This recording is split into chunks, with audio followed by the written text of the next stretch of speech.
Hello and welcome to today's webinar. Thank you for holding patiently. Today's webinar is brought to you by Determine, a Corcentric company, and our topic today is all about P2P, so basics of Procure-to-Pay. Before I start talking too much, I'd like to just check with the sound check, see if everyone can hear me. Can I get a yes? Great, people can hear me, wonderful. Okay, great, let's get started with some intros then. 1 second.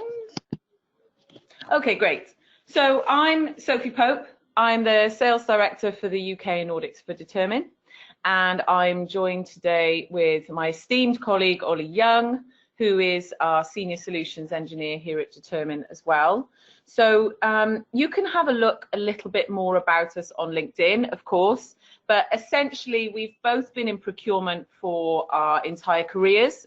First half really in practicing, supply chain management and buying, and also then moving into the technology side, where we now spend a lot of our time focusing on helping procurement organizations solve their business process problems with technology. So we're going to record this session and we're going to send it to you afterwards. So if you're bored, you can watch it again, or you can send it to a colleague that may have missed this. And let's run through the agenda. So we're going to have a quick intro. We're partway there already. Brilliant. We're going to focus on some procurement process pain points. So today's topic is about what are the things in the P2P process that cause us the most issues? What are some of the tools out there that can help us solve some of these challenges? We're going to have a look at the system and do a quick demo. And of course, we're going to take some questions as well, so Q&A time at the end. Please feel free to enter any questions into the chat box. We will do our best to answer them all. If we can't answer them all at the end, we will follow up with you after the session. Please get in contact with us after as well if you want to have a chat with me or Ollie about P2P or anything else. Okay, so let's get started. Who are we? We are Determine, a Corcentric company. This is exciting new developments for those of you who know us. So who are Corcentric? Well, Corcentric is a leading provider of procurement and finance solutions. So founded in '96, almost 500 employees. We have over 6,000 customers and growing, of which around 300 of those are source-to-pay customers. We tend to keep hold of our customers, which is always a good sign, and our revenues are currently around 130 million for the consolidated group. So when I say source-to-pay customers, what do I mean? Well, actually, I'm talking about our flagship product, our technology platform, which is a single code source, 100% cloud-based technology. And really, it helps you to understand or to automate and digitize parts of your procurement processes right the way through from source to pay. Now, some of the steps that we're talking about obviously include how you get your suppliers onto the system, how you measure risk, how do you know their credibility for your organization, how do you pull those suppliers into a sourcing event and collect preferential pricing and terms, maybe an e-auction or maybe an RFX. How do you lock that price then into contracts and make sure that your suppliers are fulfilling those negotiated terms of your contract? And then pushing the price from contract and the various terms into your procurement process. So this is the part that we're going to focus on today, really the downstream tactical end of capturing requisitions, purchase orders, and invoicing as well. So all of this is wrapped up in a pretty powerful analytics platform, or analytics sits on top, actually, to be more accurate. And we're going to really focus in on the procurement part of the process today. So these are just a few of our customers who actually trust us to help them solve some business process problems in part of that source to pay process. The thing to remember here, or thing to note here, is actually there's a really wide range of verticals that we deal with. So that's kind of testament to the flexibility of the product, really, where, you know, we can deal with retail, financial services, biotech, pharma, and they really trust us to help automate and to streamline their processes. So before we get into the nitty-gritty, it may be really obvious to everyone on the line, but you know, there's a lot of terminology that flies around, and I think it might be worth just setting the scene. So within the source to pay process, you can narrow down further again into the P2P process. So procure-to-pay, purchase-to-pay, e-procurement, whatever you want to call it, it's a series of coordinated and integrated activities that allow an organization to fulfill a need for a reasonable price at the right time. So it's actually a series of activities that needs to happen in a strict order, right the way through from someone saying, hey, I need something, purchase request, through to, okay, yes, you can have it, or no, you can't, creating a purchase order, sending that order off to the suppliers, receiving the goods back, receiving the order in the system, matching an invoice, and telling our accounts friends that it's okay to make the payment. Now that actually, when you simplify it, it seems quite straightforward, but when you're actually looking at a medley of spreadsheets and phone calls and various emails and nods and shakes and whatever, actually it can become quite complicated, especially obviously if things go wrong. So what we're going to look at today is the first part of this system. We are going to do a follow-up part 2 where we look at more at invoicing and the payment side of things, but we're going to have a look at some of the problems that happen each step so that we can show you how to fix them. Hooray! PayStream, our friends at PayStream, have created an insight report, which actually is available on the Determine website.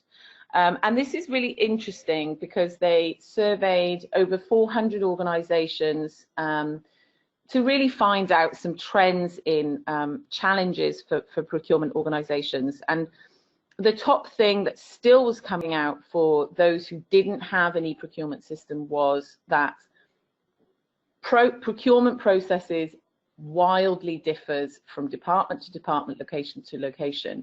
And of course, without standardization, you have no control, you can't introduce change. Who knows whether the processes are being followed from one place to the next.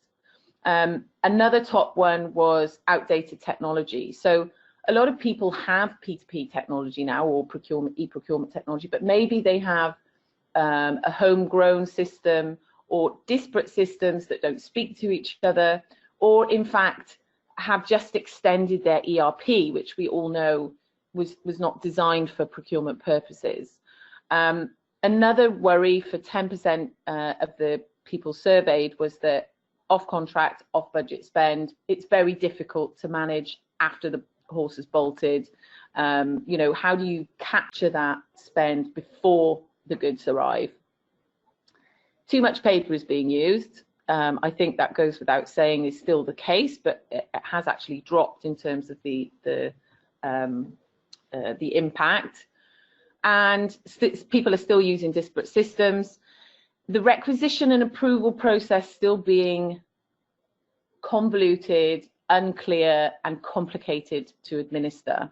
And of course, all of that is you know, kind of tied up to this lack of visibility and control over spend.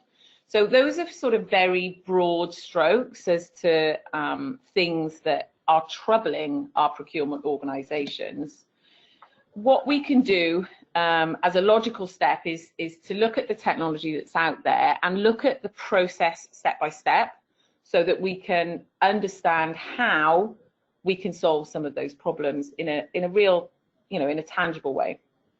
So our friends at Gartner, we all know Gartner very well, really identify that there are 4 main elements that a procurement technology tool needs to have to meet an organization's basic P2P requirements. So first of all, you've got to have some kind of e-procurement. So some kind of online requisition process whereby end users can go and request what they want to fulfill their jobs. There needs to be some kind of workflow to approve that, and hope, you know, the more robust, more options, the better. And e-catalog management. So that's the first tick box that we're looking to fulfill.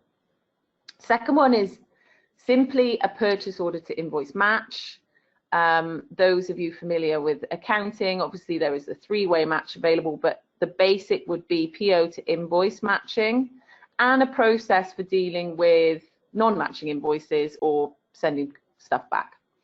There also needs to be a way that you can communicate with accounts as to what is okay to pay. So ready to pay files, GL codes, and you know, the AP generator, basically telling accounts that these products or goods or services have been received and it's okay to pay the supplier. Finally, we're talking about collecting the invoices from the suppliers. So how do we make that easy for them to upload? And it might be some kind of OCR or scan and capture service, might be a supplier portal, which is you know, potentially free if you've got a good system, and multi-enterprise network, which will enable automatically to send invoices from suppliers. So those are some of the basics that we're looking at. I want to talk just a little bit about end user challenges, because actually when you're talking about a purchasing system, you're not just talking about procurement, obviously. You're talking about the end users who, quite frankly, don't really care about all of the back office activity that happens. What they care about is it being easy to use. It has to be easier for them than picking up the phone. They don't really know about you know, the budgets or contractual agreements or preferential pricing.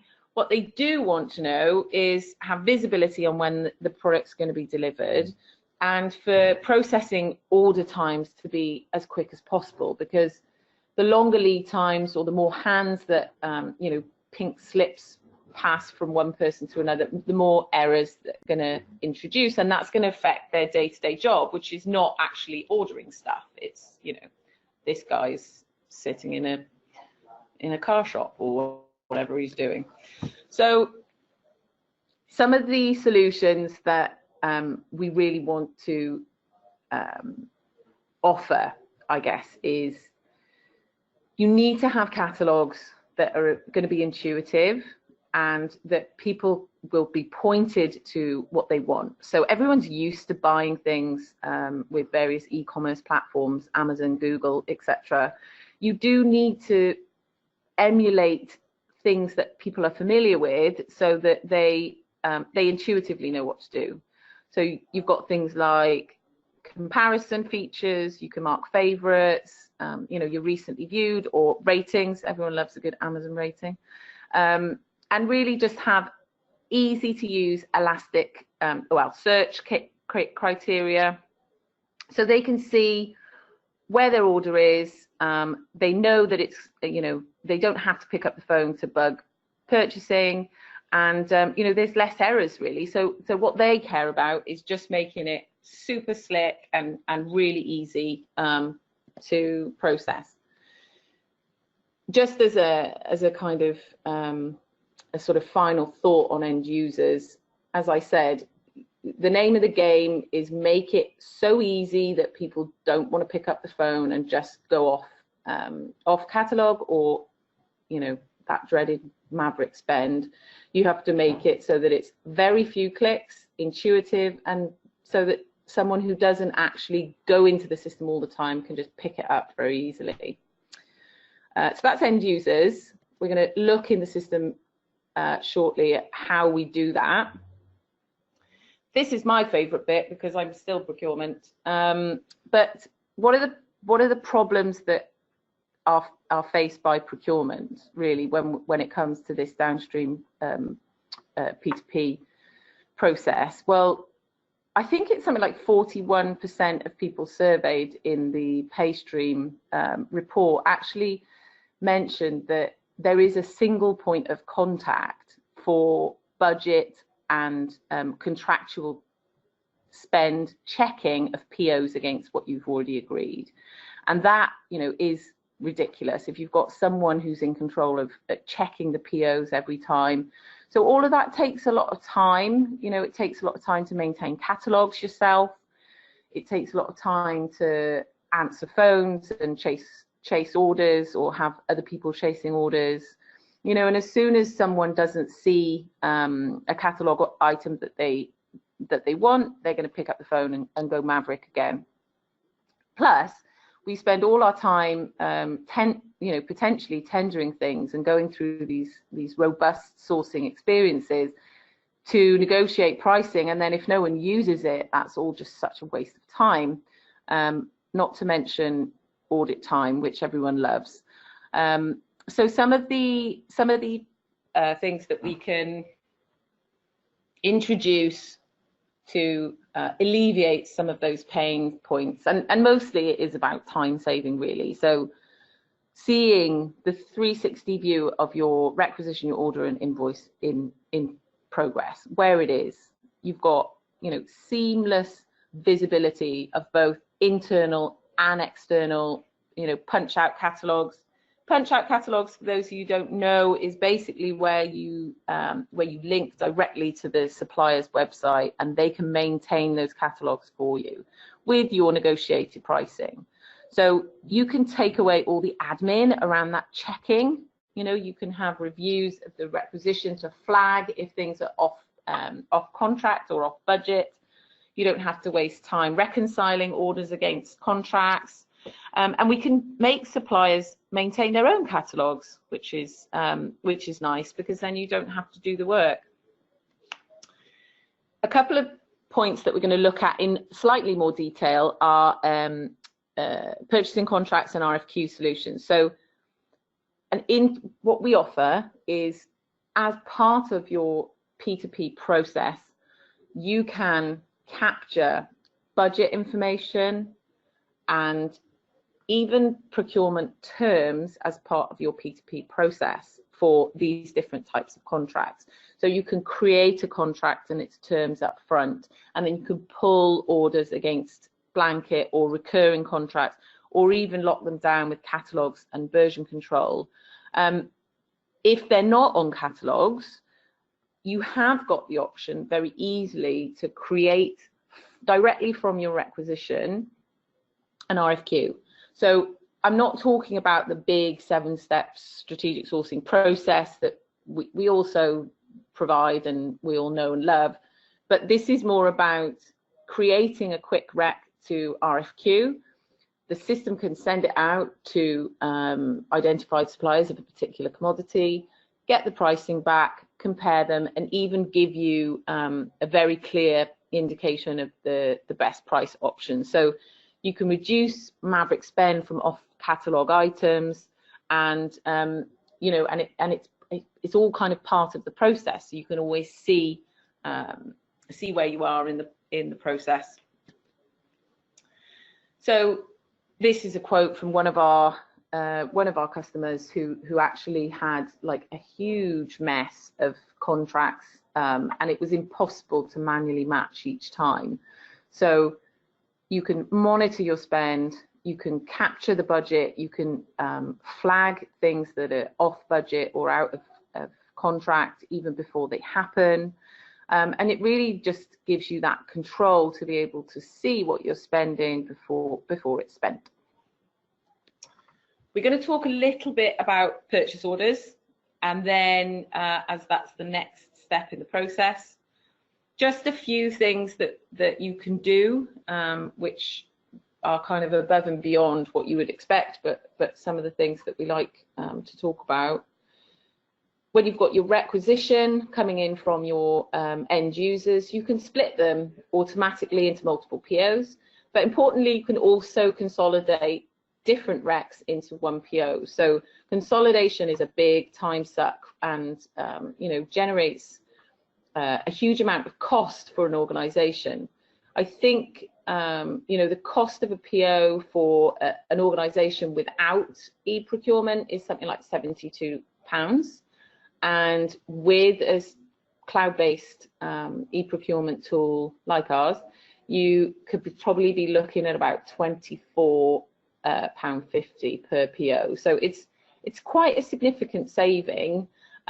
You've got real-time communications with suppliers. You can control your workflow, so you don't have to think, oh, who needs to sign this off? It's all pre-planned into the system, which you have the power to change, and really still retain sort of flexibility to change POs even after they've been approved. So you've got full traceability and, of course, less paper, which we all love. Just moving on to the last step now before I hand over to Ollie, and really looking at the challenges of receipt. So receipt is a funny one in the fact that quite often you can just end up having all of these orders which you've no idea whether they've been delivered or not. What if the deliveries are wrong or you don't like what's been delivered? How do we know it's okay to pay them?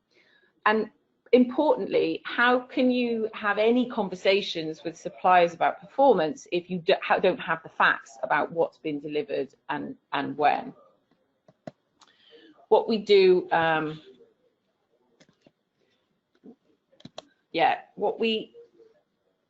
what we do to combat the receipts issues is actually you can designate who receives the goods. Could be the orderer, could be the requester, and it just shows full visibility. You can update pricing at the point that the receipt happens. You can change due date so everyone can see.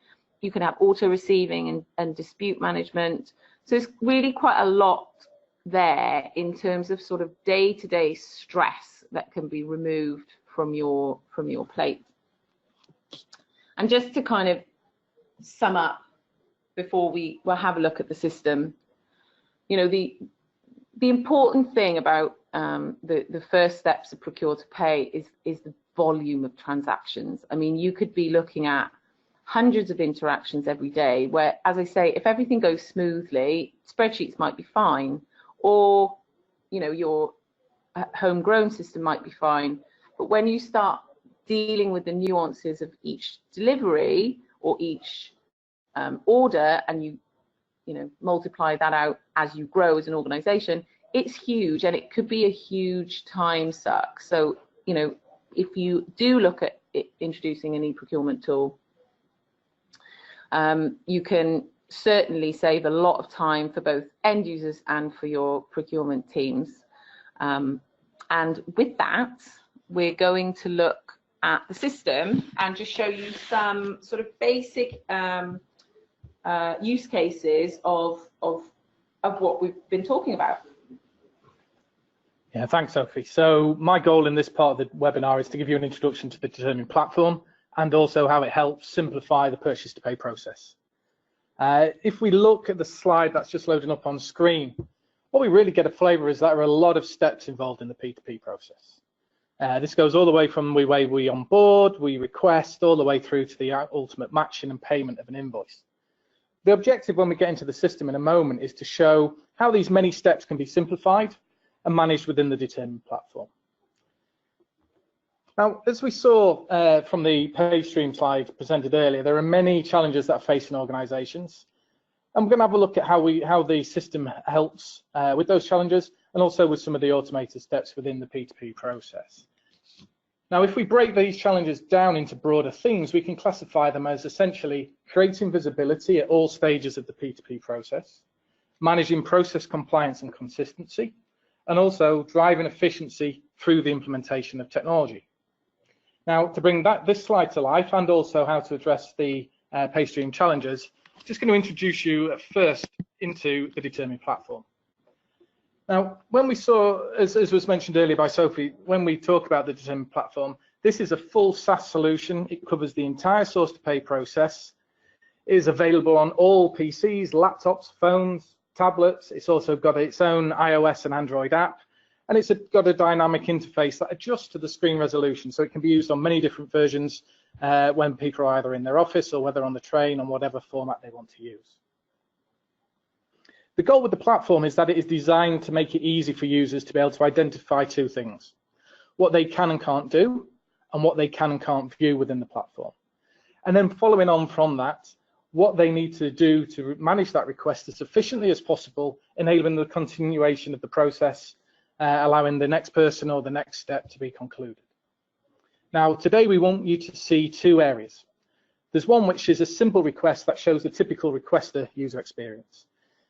We want this to be able to show how quickly something can be generated within the platform, and then the system manages all of the subsequent steps within the process. And once we've done that, we'll take a look at a more detailed bit, which is to go into what has been done to create the compliancy process from the requisition through the PO, approval, receipt, and ultimately how these steps link back to the challenges that were highlighted. So when a user is in the system, like we say, everything is presented to them in terms of what they can do, what is expected of them, and it's very much dependent in terms of what that user's roles and permissions are that determines what they can and can't do. Now, if we take a step over into the procurement module, we're going to be able to identify what this user needs to do. And as a requester, I need to be able to turn a business need into a requisition in the system as efficiently as possible. As Sophie said, typically I'm not that interested in the administrative side. I need something, so I just want to be able to select it and let the system take care of everything else. So in this instance, something really simple. I need some gloves that the engineering team need. So we do a search, and then based upon the search, it's going to load in all of the catalogs, all of the locations that I'm able to purchase from. So there's a variety of different gloves, protective, laboratory, there's a variety of different ones within here. I make the selection in terms of what I'm looking to buy. So this is the whole I search, I find, I choose, I submit mentality that we have in the system. I need 25, I need them in large. And I add this to my cart. Once the cart is available, I proceed to the checkout like a normal online requisition or acquisition process. And from my perspective, I just send this for approval. And that is my engagement with this done. If there are any approvals required, it's going to flag them. If it's going to need any receipting from me, it's going to identify it. But the key thing in here is that this is a low value requisition. It's within my spend permissions. No approval is required. And the system is going to automatically generate a PO that is issued out to the vendor.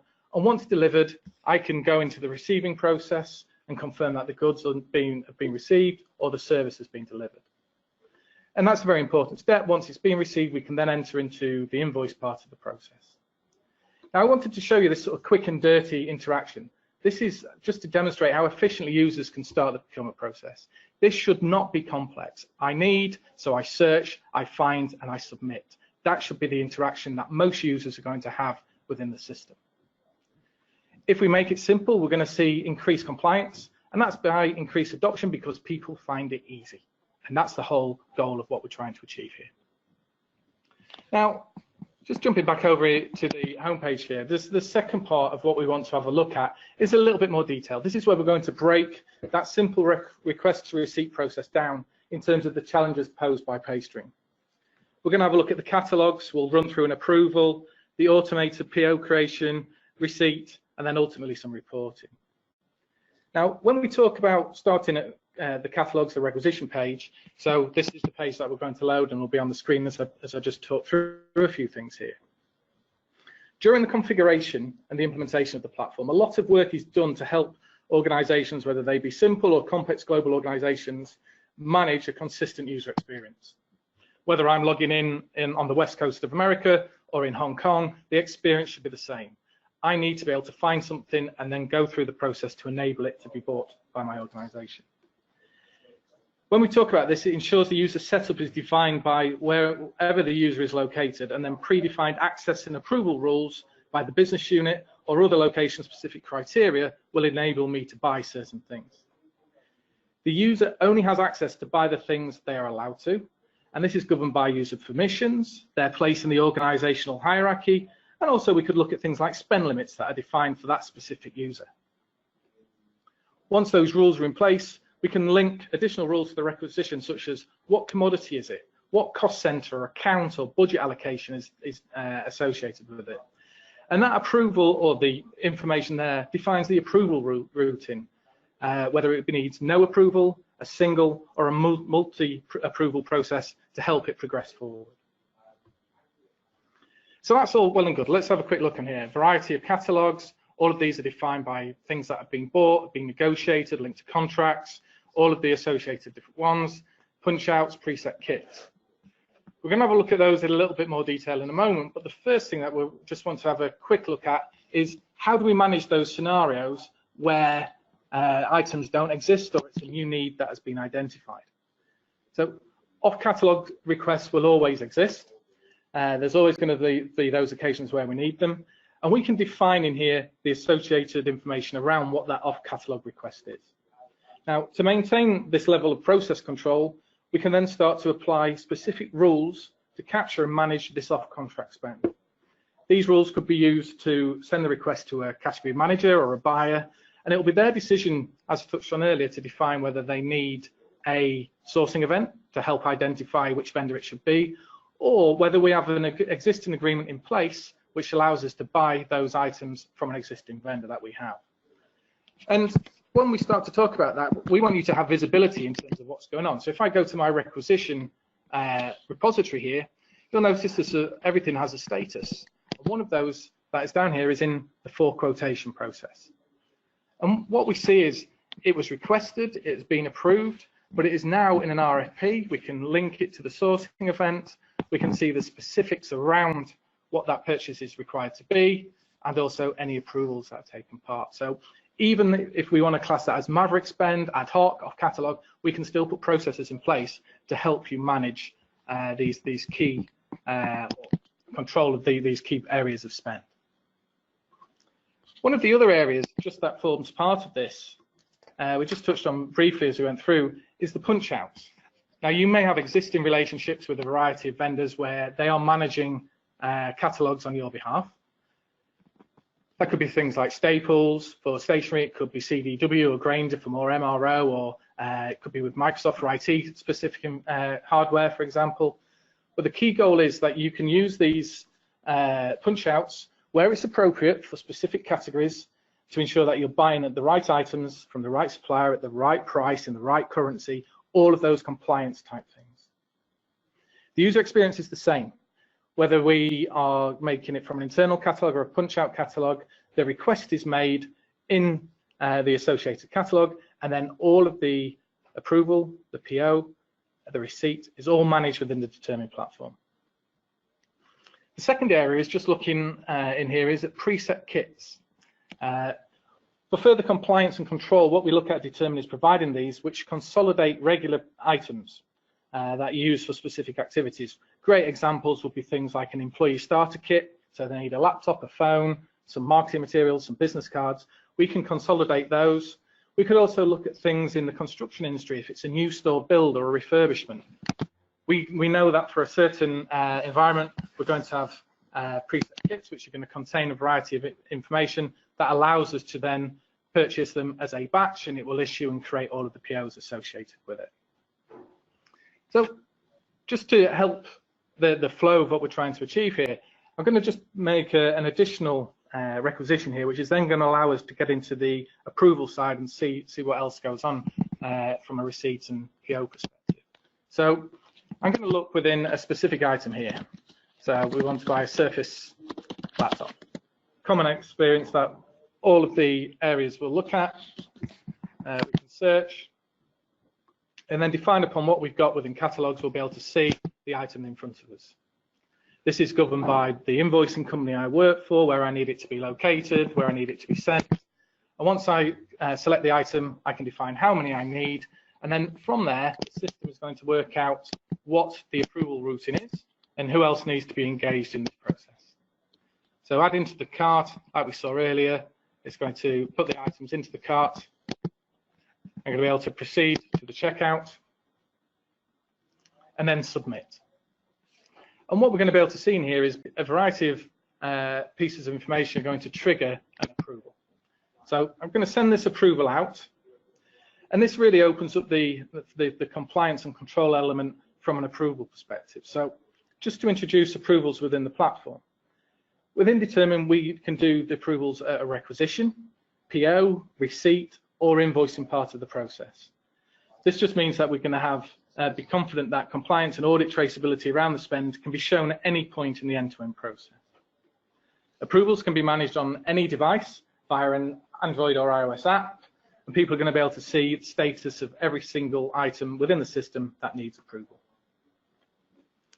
This will reduce the overall process time, as approvers will be able to react quickly to requests and allow the process to continue as effectively as possible.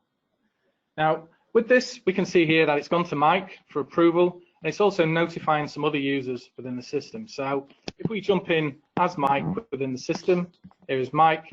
His role in the system is to manage certain budgets. And what we get to on here is when he's looking at anything that he needs to do from his to-do list, we're going to be able to see that a PO or a requisition approval now forms part of his to-do list. There's a couple of key things just to reflect on in here. Mike, within our organization, is a budget holder. He's responsible for certain pieces of information within our organization. So here I have my requisition, which is sat at the top. I'm going to be able to go in and review the content that is associated with this requisition. I'm going to be able to make the decision to approve, reject, or request more information. Or if I want to get in and look at any other specific information, I'm going to be able to go back at the home page, go into that individual requisition, and from here I'm going to be able to see a couple of very important parts of the process. One is around the purchasing contract that this is associated to, and the other is also looking at any budgets that this is associated to.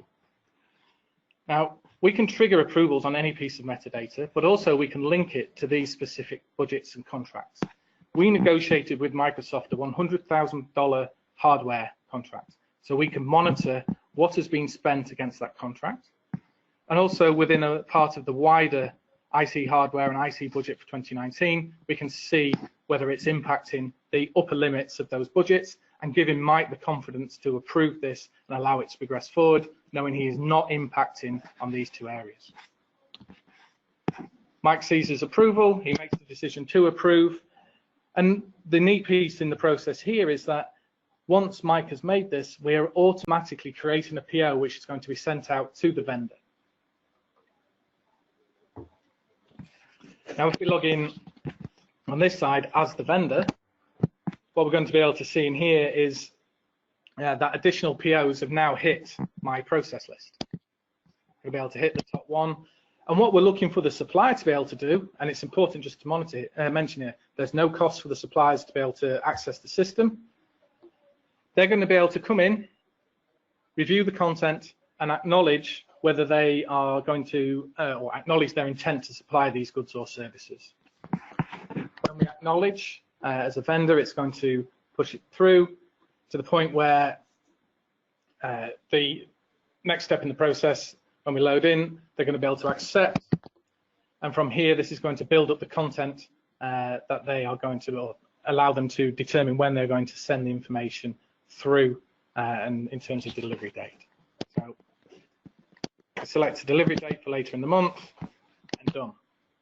So there's three very quick parts of a process there that have actually created a lot of important information.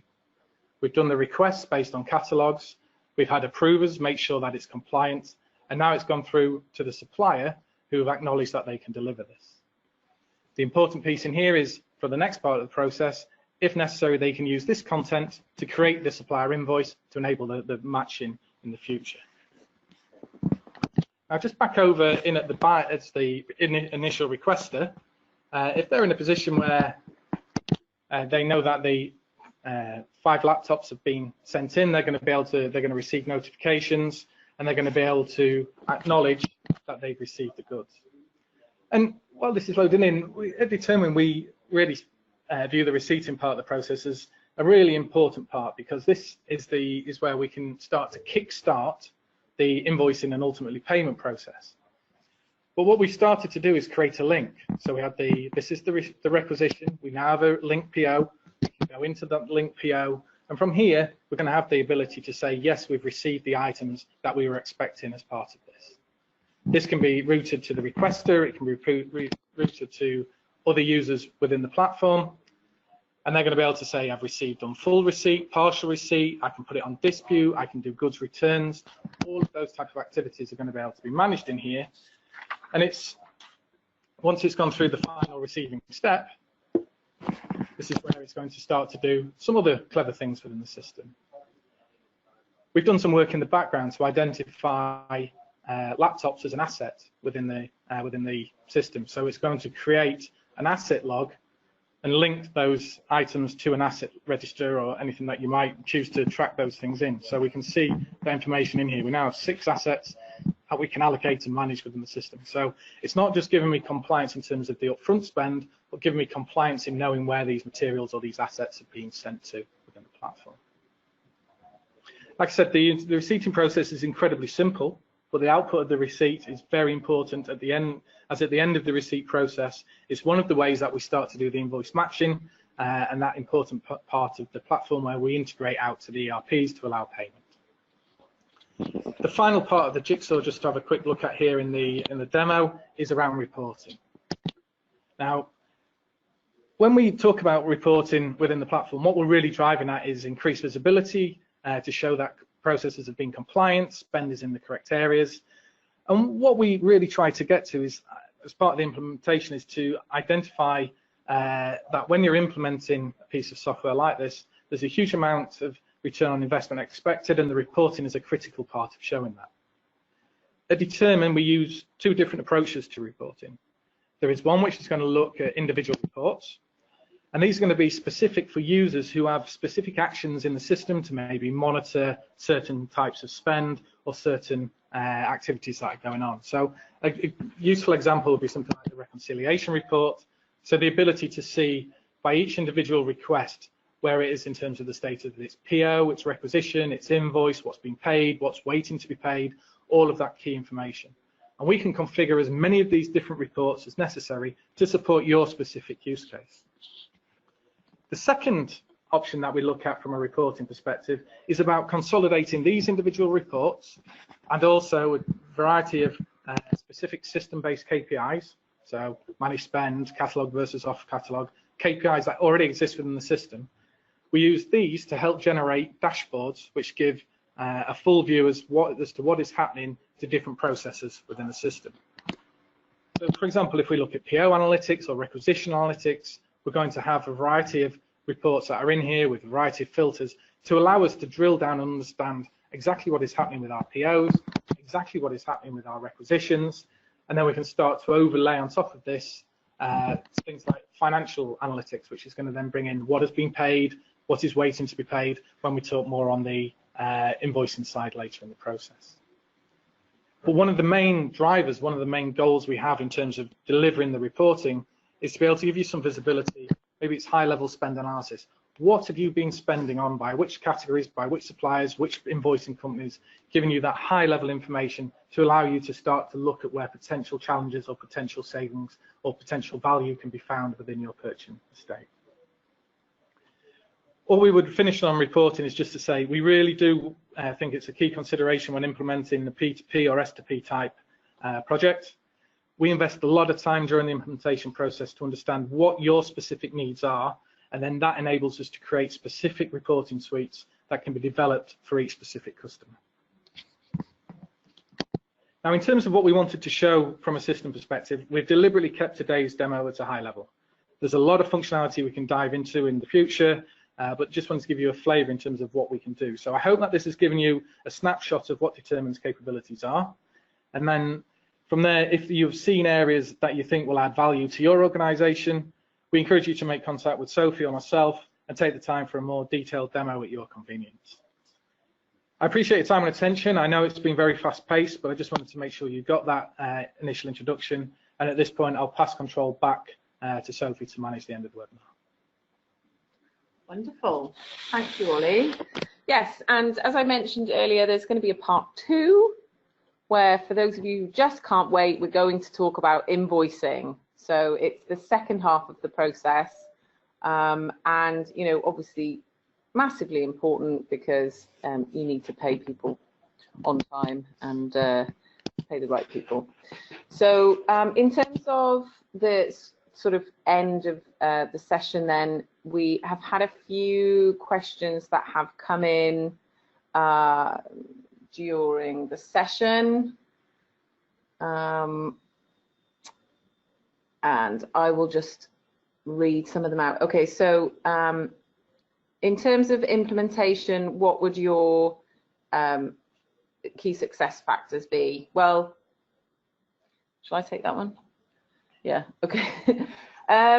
Yeah, so I think with a P2P implementation, I mean, it's obviously all of the common implementation project success factors that you would expect. Like, you do need to have top-down support. You do need to have the right team in place with the right skill set. You need to have potentially short decision times or processes so that you can make decisions quickly about how you want to configure. But also, I think what's quite important is that you choose you know, the right partner who actually, in the system, you're not locked down, because I think that's something that is a worry with a lot of the customers we speak to, that because they may have you know, I don't know, say an ERP system, it's really difficult to configure and takes a long time, maybe 6-8 months even, just to do a basic P2P setup.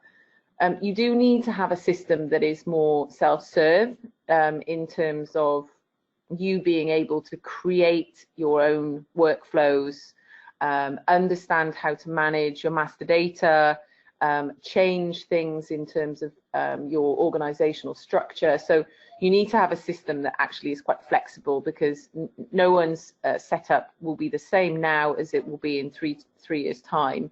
So it's quite important to choose the right provider that will give you flexibility. And of course, a big thing is change management. You know, you're dealing with people whose primary focus is not to deal with this system day in, day out, and you really do have to think about how it impacts people's daily lives and whether they will adopt.